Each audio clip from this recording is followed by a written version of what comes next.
Estados Unidos ha emitido con motivo del asilo que se aplicarían en la frontera sur de los Estados Unidos, tenemos que, como Senado de la República, fijar una posición seria. Nos pronunciamos porque México mantenga su política de asilo y mantenga su política de refugio,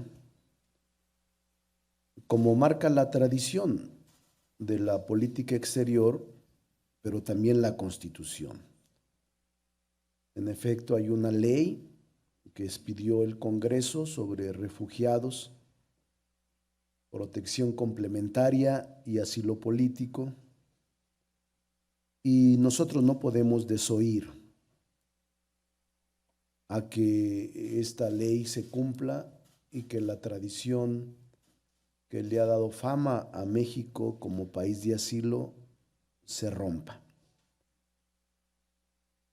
Y insistirles, como Senado de la República, no vamos a autorizar el que se convierta México en un tercer país seguro. México no admite, en este caso es una posición del grupo parlamentario, no involucro a los otros grupos parlamentarios, pero he conversado con compañeros senadores de Morena y en su mayoría están de acuerdo en que no se considere a México como un país, como un tercer país seguro, ni de facto ni de hecho. Por eso es que ahora necesitamos que México continúe trabajando desde el respeto irrestricto a los derechos humanos y apego a los compromisos internacionales y a su propia legislación conforme a este tema migratorio. Para nosotros, la decisión estadounidense merece respeto, pero no podemos dejar de expresar que se trata y refleja un unilateralismo que es contrario al principio de corresponsabilidad regional impulsado por México hacia la situación migratoria. En una primera lectura no es evidente cuáles serán las implicaciones de dicho cambio de la política estadounidense en cuanto al número de solicitudes de asilo que puede recibir México. Cabe destacar que muchas de las causas que fundamentan las solicitudes de Centroamérica refieren a problemáticas que existen también en México: violencia relacionada con el crimen organizado, pandillas transnacionales, violencia relacionada con la venta y tráfico de drogas, tráfico de personas, persecución por motivos de identidad. Por eso es que nosotros consideramos que México no puede ser considerado tercer país seguro.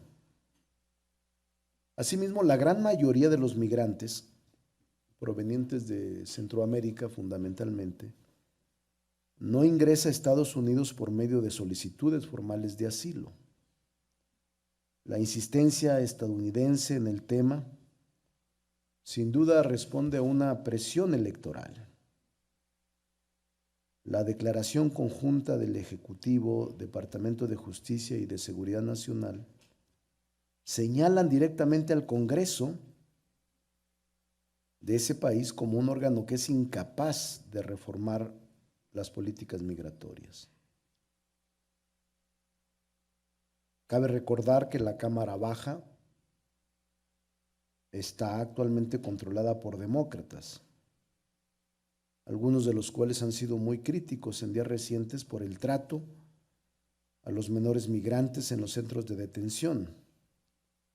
Asimismo, las redadas anunciadas para remover a personas indocumentadas también han sido altamente publicitadas por parte del presidente estadounidense, por lo cual no puede obviarse el elemento electoral y de discurso hacia sus bases de estos cambios en la política migratoria, en especial porque se han desarrollado desde el Ejecutivo sin la participación del Poder Legislativo.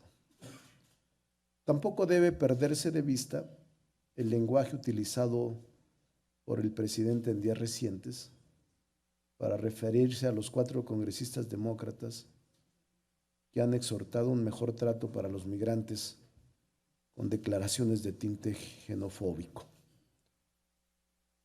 Nosotros creemos que México debe de mantener su tradición política internacional y su tradición en ser un país de asilo y de buena vecindad, de trato cortés con los migrantes y que no puede renunciar de ninguna manera a la defensa de los derechos humanos de todos los que transiten por México.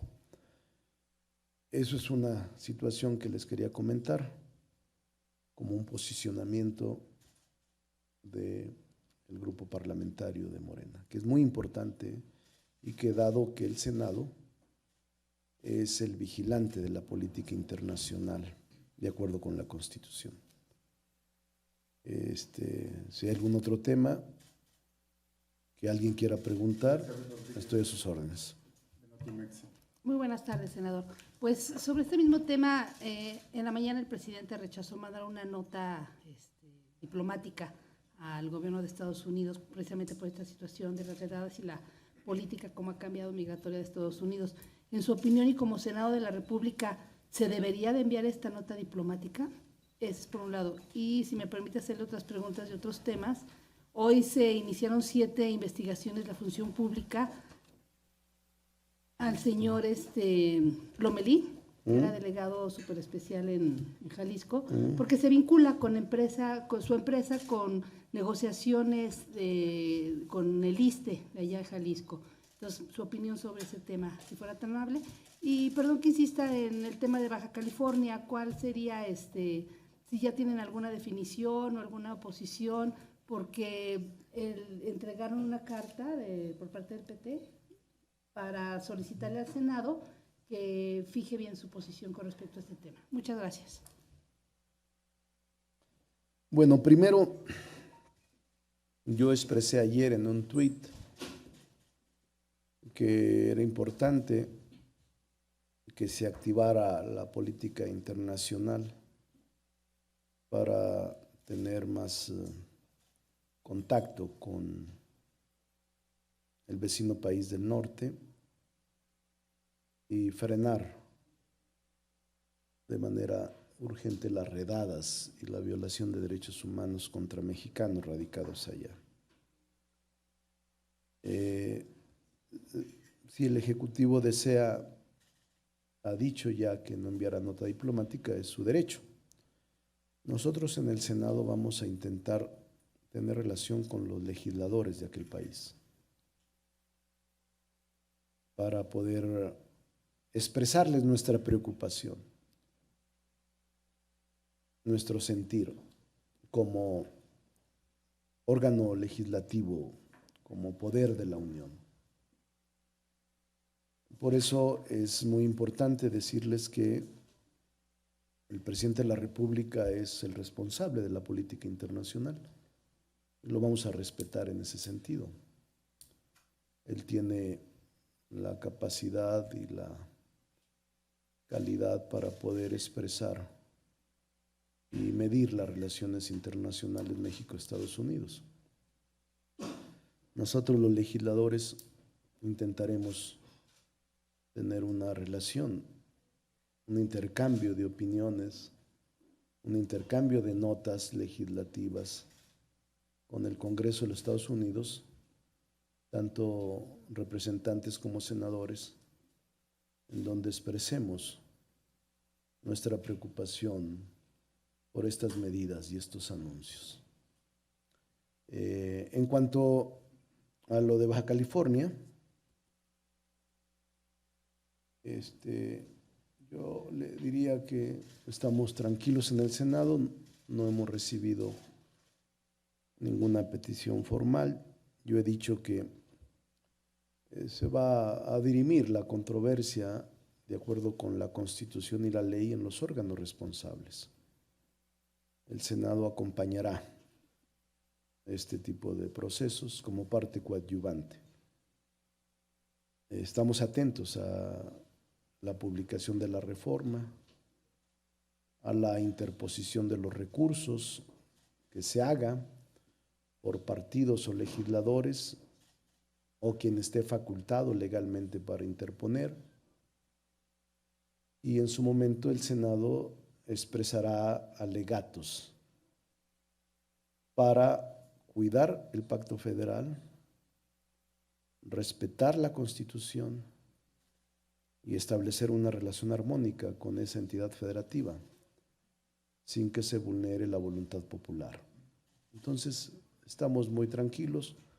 Una de las características que siempre ha acompañado al Senado de la República en la historia es la prudencia. Y tenemos que actuar de manera prudente en este momento y esperar que se interpongan los recursos ante la Corte y acompañar los mismos según nuestra posición que adoptemos como órgano colegiado por mayoría y de esa manera esperar que dirima la controversia planteada de acuerdo con la Constitución por la Corte. Y el último tema, yo le diría que, ¿cuál era el de Lomelí? De la función pública. Mire, yo soy abogado, soy maestro en la UNAM, soy Poder Legislativo y otras, y siempre intento actuar bajo dos principios fundamentales: presunción de inocencia y debido proceso. No me gusta que se condene a personas a priori. No me gusta que se filtre y se declaren sobre hechos que son motivos de confidencialidad o de secrecía en la investigación que se lleve a cabo.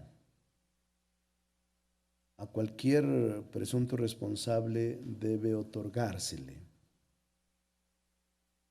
ese principio: presunción de inocencia y debido proceso. Hasta en tanto no haya una resolución firme, se estará atento al resolutivo, pero es inadmisible que haya condenas anticipadas de culpabilidades de quienes sean. No me gusta a mí los juicios Torquemada y de condenas inmediatas. Trátese de quien se trate. Gallo, don ¿Qué Gallo. tal, senador? ¿Cómo estás? Un poco Yo enfermo. creo que mal, ¿verdad? Don Gallo, un poco enfermo. Físicamente y políticamente también. Don Gallo. Antes Oye. era el joven Gallo, ahora es Don Gallo. Senador, bueno, pues sí, México ha tenido una tradición pues de exilio y todo esto. Los españoles, los chilenos, los argentinos, se ha llenado México de todos esos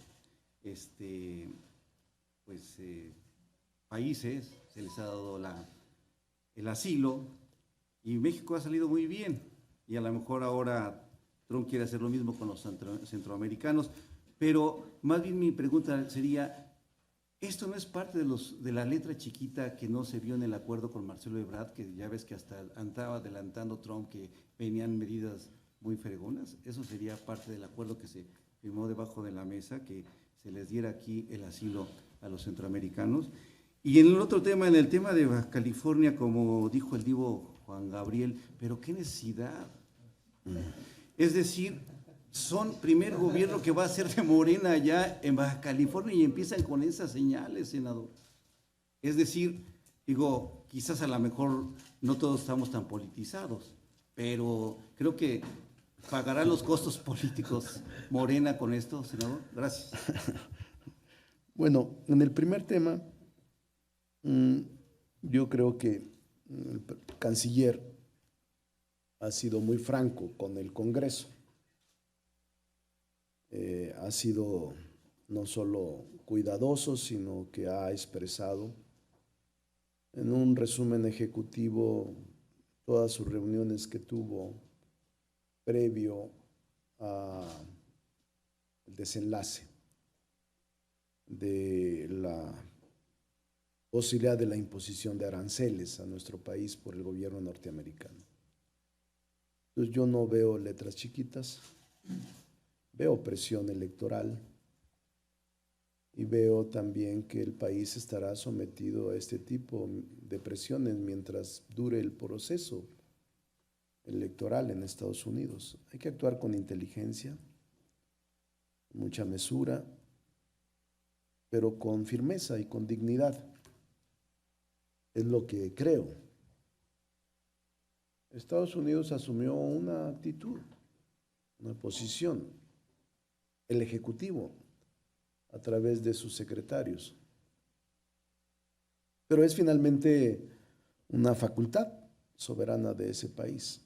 Nosotros no nos vamos a involucrar en ella, pero sí podemos solicitar y exigir que México mantenga su tradición política internacional y la observancia a la ley, que describe perfectamente el estado en el que se debe de actuar en el caso de que se presenten este tipo de circunstancias de asilo o de travesía migratoria. No creo. Y lo de Baja California Norte, ya que es uno de tus clásicos, Juan Gabriel.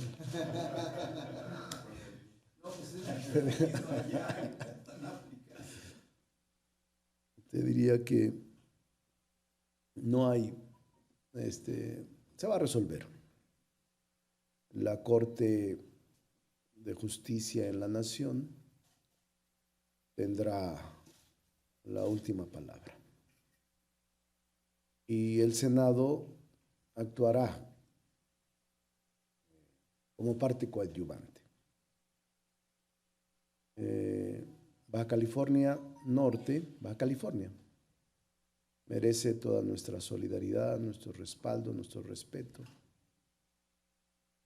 Y merece que se dirima la controversia planteada en los órganos jurisdiccionales sin que se altere la tranquilidad y la paz en Baja California Norte.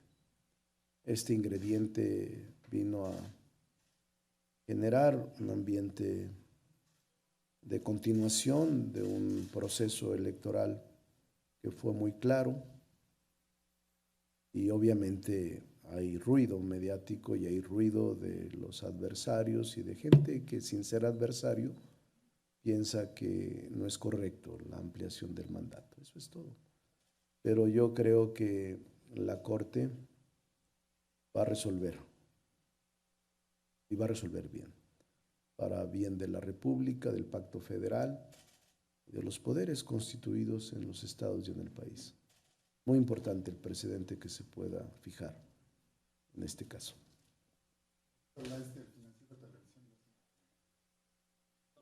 Preguntarle dos cosas. Una, referente a la entrevista que publica Proceso y que involucra el tema Ursúa y ahora a Romo, cuál es su postura. Y dos, algo totalmente fuera de contexto. Se dice que la suma de dinero que junta Joaquín Guzmán Loera es de 14,000 millones de pesos y que ese dinero se utilizará para construir el muro. ¿Qué acciones va a tomar el gobierno mexicano para que ese dinero se pueda utilizar en México y para qué se utilizaría? Bueno, primero Ya expresé mi opinión sobre el señor Ursúa, lo han destacado algunos medios. Me parece que es simplemente reiterar lo que ha afirmado. Porque su movilización post renuncia ha sido notable.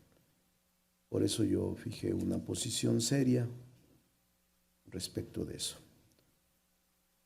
Y respecto de los 14,000 millones que tiene uno de los personajes más emblemáticos que están siendo juzgados en Estados Unidos y que se dice va a ser utilizado ese recurso, su patrimonio en el muro. El gobierno mexicano, vía relación internacional, tiene que establecer un mecanismo de salvaguarda para que estos recursos que se trasladan de manera aparentemente legal en cuentas del exterior puedan ser reclamadas por el gobierno mexicano a través de la Fiscalía cuando se demuestre que son recursos provenientes de delitos cometidos en el país. Es lo que yo creo. Hasta este momento hay convenios internacionales, pero no son tan claros para poder reclamar estas cantidades de recursos provenientes de delitos que se cometen en el país y que son trasladados a otros paraísos fiscales, no solo a Estados Unidos, sino a Suiza, Panamá y a otros países. Entonces México tiene que revisar sus acuerdos internacionales para que exista la posibilidad del reclamo. De hecho lo hay. Hay algunos instrumentos internacionales firmados entre procuradurías y fiscalías que establecen mecanismos cercanos a esta posibilidad. Pero hasta este momento no se ha formalizado nada. Vamos a esperar la conclusión del juicio. De ser posible, ¿en qué sería bueno utilizar esos recursos? No, ¿para qué nos adelantamos? Vamos a esperar, porque es hablar de todavía hipótesis inciertas. Vamos a esperarlos. ¿Algún otro? López le hace la última pregunta. Mayolo. Gracias, Ricardo.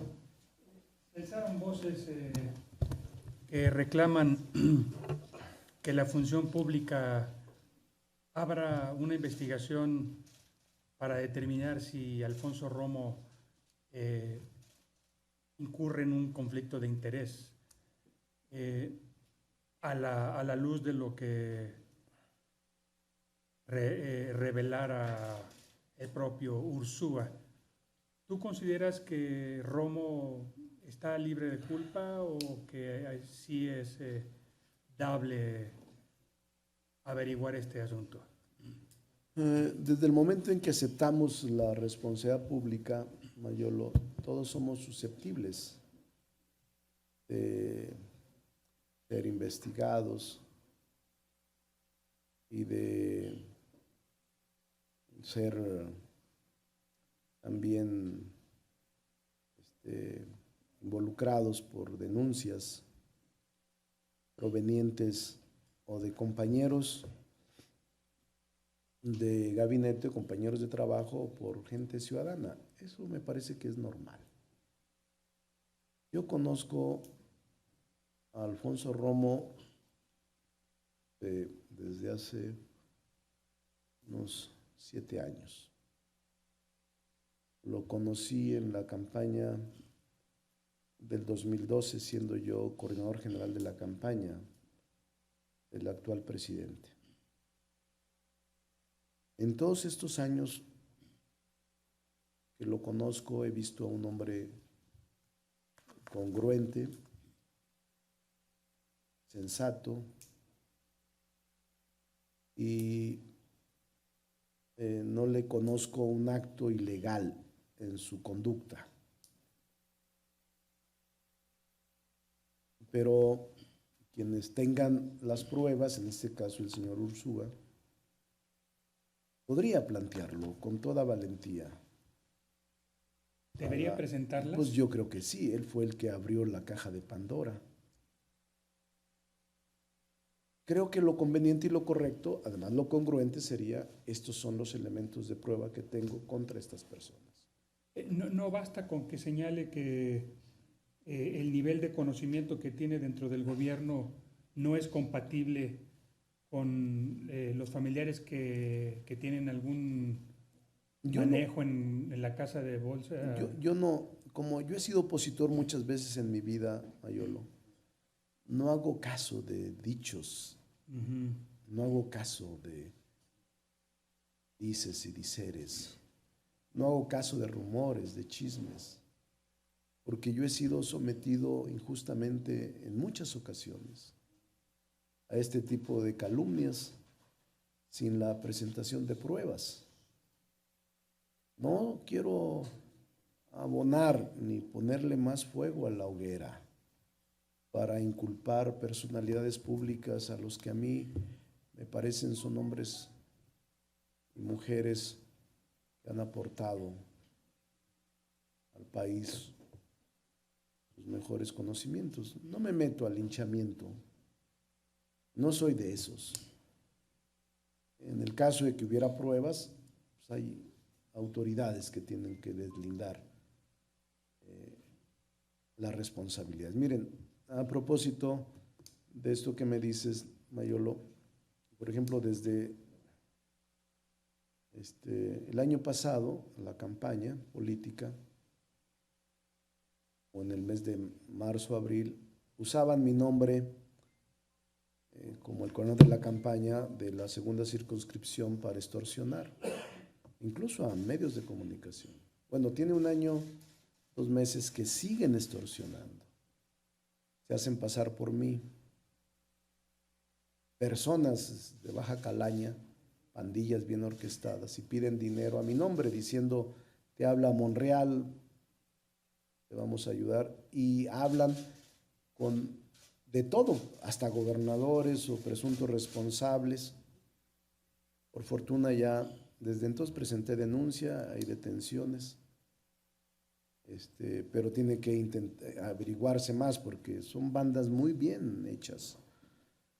No tiene escrúpulos. O sea, estamos en un momento muy grave de la República y por eso yo les digo, no voy a emitir juicios o acusaciones endebles que lastimen prestigios personales, porque yo he sido víctima de eso y no voy a actuar como victimario. Entonces, incluso les puedo decir que si hay elementos de prueba, si yo tengo elementos de prueba de un presunto delincuente, lo menos que debo de hacer es presentar las pruebas y decir a un escrito: soy fulano de tal, soy Ricardo Monreal, y me consta que este señor está cometiendo delitos por esto y esto. Aquí está mi denuncia personal. ¿Por qué no se hace? Creo que es lo más lógico. Yo creo que es un momento clave para deslindar responsabilidades. Me temo que el país está en un proceso de transformación profunda, un cambio de régimen, y debemos todos contribuir a que esto sea una realidad.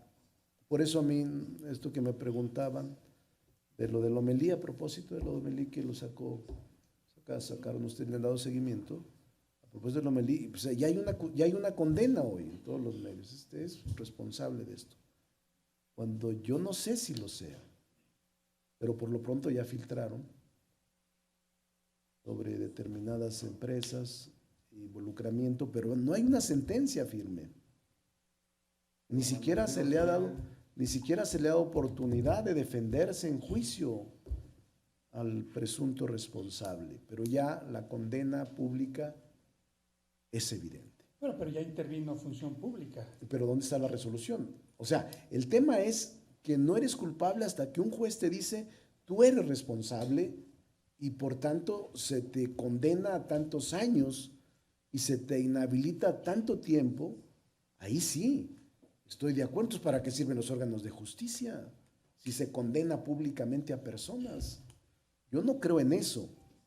Yo no creo en eso. Tampoco meto las manos al fuego por nadie. Simplemente que se les dé oportunidad del debido proceso y de la presunción de inocencia, que son principios constitucionales invariables, sea quien sea. Sea quien sea. Entonces, me parece que es pertinente en este momento retomar los cauces jurídicos, el Estado de Derecho, que no es tan difícil aplicarlo cuando se tiene voluntad, como es el caso del actual órgano jurisdiccional, Poder Judicial y Gobierno, y nosotros en el Poder Legislativo hacer lo propio. Pero es importante decirles que deseamos que todo se aclare. Nosotros no vamos a defender a nadie, a priori tampoco, y vamos a ofrecer defensas precipitadas ni anticipadas, ¿no?